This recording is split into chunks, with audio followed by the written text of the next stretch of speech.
Hey y'all, I'm Dr. Cicely. Welcome to my channel where I will be talking all things workplace culture from a restorative approach. And today we're going to be talking about trust in leadership, but specifically how listening circles can help build trust between staff and leadership. So I'm curious about, have you ever had a manager or director that you couldn't trust? Maybe you really didn't articulate it as, I don't trust him or I don't trust her.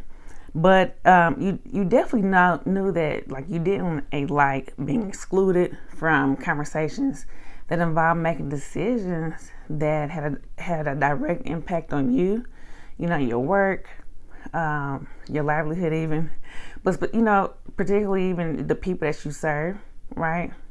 You know that you didn't like being blindsided when changes were being made, as far as maybe changes in schedules, changes in job descriptions or responsibilities, things of that nature. And you didn't like when coworkers were fired on the spot with no notice. Good people who have had good evaluations is really what I mean. And so when people are, when staff cuts are being made and folks have no idea that it's coming, it creates some uncertainty and some anxiousness about your job security. People tend to feel unsafe in their job, and therefore they really don't trust leadership, right? Because there's no transparency. Maybe even, you need things, you need resources, and you made requests to purchase things, and your requests have been denied, and you have no idea why, right? And you think maybe you're being punished. And the truth is, there's no money, right? There's no money in the budget for these resources you need to do your job. And they don't tell you, hey, we don't have no money. They just deny your request. It's, a lot of times it's the small things that have a big effect that create some distrust between leadership and staff. And I am here today to tell you, if that is you, if you are that leader, if you're that manager or director behaving that way, don't do it. Don't even go out like that. Don't let it be you, right? Don't let it be you. Don't be that leader. So in my experience though, I found that a lack of trust is really at the root of toxic work environments, right? Work environments where there's low productivity and very dysfunctional offices. And so once trust is lost, it's very challenging to get it back. You can repair the harm using restorative practices, certainly, but it's challenging. And so I really want to encourage you to be proactive in building trust in relationships. So that's what I'm here to help you with today. So let's start off by having a restorative approach to leadership. Okay, one that builds mutually trusting relationships and repairs harm when it does occur. All right, and so with a restorative mindset, we're going to start off with the fundamental hypothesis of restorative practices, which says that people are happier, healthier, and they're more cooperative and productive and more likely to change their behavior when people in positions of authority do things with them rather than to them or for them. And even worse, do nothing at all. Okay, so with this framework, there are 4 leadership styles, and there's punitive, permissive, neglectful, and restorative. So certainly what I'm here to help you do is to be a restorative leader. But first, let's learn about the first 3, punitive, permissive, and neglectful, how all 3 of those, each of those, lead to mistrust, a lack of trust between leadership and staff. Okay, so all right, first, a punitive leader has high standards and lacks support in people getting there, right? So this person often uses a tone that blames or accuses others. This person normally he or she punishes people for being honest. So that means, what I'm saying is, for example, staff members tend to be afraid to just to have honest conversations, vulnerable conversations with their leaders because of fear of retaliation, right? And so these are punitive behaviors, and it leads to a lot of anxiousness and resentment among staff. All right, and it certainly causes the mistrust. And so the second one is a permissive leader, right? Permissive leaders tend to be warm and supportive.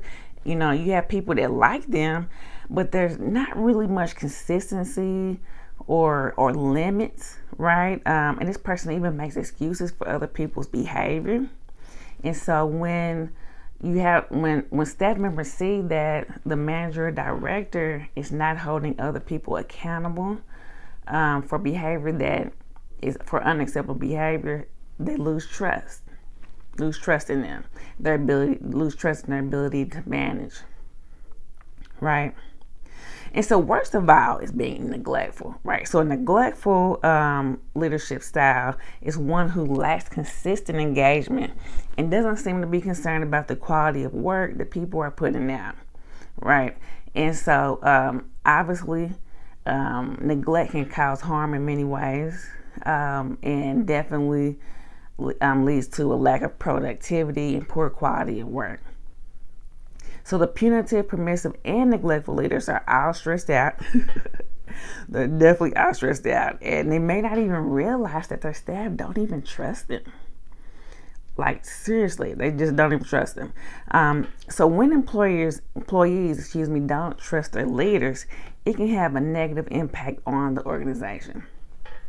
In some ways, includes low productivity, certainly, right? So low productivity, people spend time, when they don't trust their leaders, they may spend time trying to protect themselves, and then they're not communicating with their manager or director. So maybe even they could look like refusing to ask for help, working in isolation, or even hiding mistakes because they're afraid to be honest about, hey, I made this mistake. And so they'll just cover it up. And then of course it gets worse, and you lose, it results in a poor quality, right? Poor output, whatever, less effective, whatever they're working on. It's not the outcome that you desired, obviously, right? And so that's not good when a person is afraid to tell you they made a mistake because it can't be corrected. And it prevents them from learning and growing as well. And it blocks that opportunity for you to be able to help them to learn and grow and develop. Second one, poor quality of work. So certainly, and then third one, low job satisfaction. So employees become disengaged with leadership. They may focus on rumors. There could be a lot of gossiping, politics, workplace politics going on, updating their resumes, right? Literally at work, on the clock, updating the resume. Totally disengaged. A fourth one is employee retention problems. So you have a lot of staff turnover, right? People quitting on a regular basis. You have folks calling in to work a lot. You know what I mean? As soon as they accrue a day or two of time off, they're taking time off again. Just regularly, always taking off, calling in to work. So quitting, things of that nature, right? So poor customer service. So if they don't trust you, they're disgruntled or unhappy with the work conditions, it can result in poor quality of service to your customers, which is bad for business too, right? Low innovation. That lack of trust can cause a barrier in just creativity or being innovative that help to further, the goals of the organization. And all of these things certainly will cause a decline in profit. And that is what businesses do not want, is decline in profit. So for these reasons, leaders must be proactive in building trust with their employees. Okay? So let's look at a restorative leader. A restorative leader does things with their staff, right? By definitely engaging in collaborative conversations, engaging everyone in decision making, and even has clear and written objectives and goals. We're talking about, just full transparency here, so people know what to expect, and the vision, the goals are all clear, and they're being supported. So challenged at a high level, and they're being supported at a high level. And a major way to communicate effectively and openly with your staff is to facilitate listening circles or to participate in listening circles, whether it's someone else that's facilitating or leading the circle, but to have listening circles on a regular basis with your team, right? So it's a powerful tool in building trust and fostering open communication, transparency, and mutual respect. All these things lead to trust. All right. So leaders should hold these regular circles and senior leadership meetings, middle management meetings, department heads, right? So within and across staff hierarchies, small teams, large groups, whenever appropriate, circles are very important because the format of a circle, everyone participating, so you would put chairs, you would sit chairs in the form of a circle. There's no tables, there's no barriers in between circles or people. In between chairs of people. Everyone sitting in a chair in this circle. You're able to face everyone, see everyone. No one's back is to you. And everyone is on the same level. That is very important. Everyone's on the same level. And within the whole process, there are some rules of engagement. Particularly, for example, you would use a talking piece. Whoever is holding the talking piece is the only one that can speak during that time. And so I'll talk some about, active listening. So it definitely promotes active listening in that way. And there's different types of circles and things like that nature that we could talk about another time. But for right now, what I do want to share with you are 7 ways restorative circles contribute to trust in leadership. So let's get back on it. How do circles contribute to trust in leadership? 7 ways. Number 1, they encourage open dialogue, right? So restorative circles provide a structured yet informal space for everyone, including leaders, to share their thoughts and feelings openly. So I just described where everyone sits in the circle. You're facing everyone. There's no barriers in between you. Everyone's on the same level. And so it provides this opportunity for transparency, and it breaks down the barriers, right? And it makes leaders more approachable. That is so important for staff to feel like their leader is approachable. And so the second one is it promotes active listening. So leaders who participate in these circles, they demonstrate empathy and respect. Though these are basic human needs, empathy and respect. It builds trust, right? And it shows value. People feel valued when they feel heard and when they're given a voice, without fear of retaliation, right? So the third one, building empathy. So by sharing personal stories and your experiences, whether it's life experiences, things that are happening with you right now, being able to share, how you're showing up today, right? Challenges that you're having at work, you're able to gain a deeper understanding about people's backgrounds and their lived experiences and what they're bringing, to the team.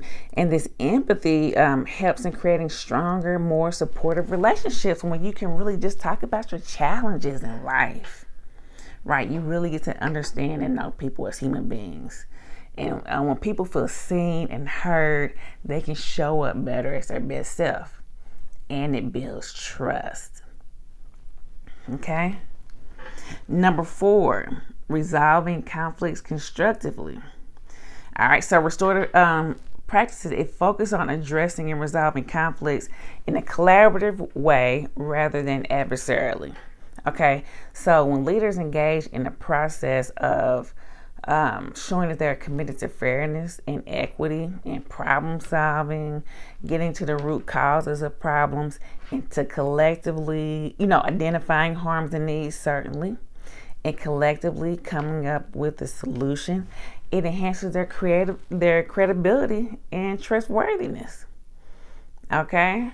So, yes, resolving conflicts is important. As human beings, conflicts are going to arise, and we must address them in a restorative way. We can't ignore it. We can't sweep it under the rug, because the silence only causes further harm and intensifies the mistrust. All right? So, number 5, fostering inclusivity. So these circles definitely ensure that every voice is being heard. As I mentioned, that part of these rules of engagement is only one person can speak at a time. Whoever is holding the talking piece has the floor to speak, and it gives everybody. There's no rank of position, right? When everyone is in a circle, everyone is sitting. No one should ever stand up and talk. Everyone should remain sitting at the same level, regardless of their rank or position, and speak when it is their turn to speak. So it fosters inclusivity, certainly. And number 6, demonstrating accountability. Man, y'all, this is such a big one. Accountability helps build trust in a major way. It's so important, because when leaders are involved in restorative circles, right, they're seen when they take responsibility for their actions and decisions, like really have honest conversations. And that means, everyone around, everyone else participating in the circle is listening to them, allowing them to be human as well, right? Respecting them, and allows them to be vulnerable and share, hey, I made a mistake, or this was a bad decision, or this was the decision, and I stand by it, right? Whatever that may be. So the accountability can build trust. And so as team members see that leaders are committed to addressing issues and, even improving work conditions, policies, environments, it really just improves the group dynamic as a whole, right? Again, thinking about the outcomes of the company, we definitely need strong group dynamics. All right, so number 7, the last one, creating a safe environment. Everyone wants to feel safe. A lot of times we just think about physical safety, which means like no violence comes upon us, right? No harm, no fire, or just whatever, right? But especially, in this, when I was just thinking about violence, in this time of mass shootings and things of that nature, there's different safety precautions that are taken for, to guard against intruders or dangerous persons that may want to cause us physical harm or death. That is certainly important. But what about an emotionally safe or psychologically safe environment?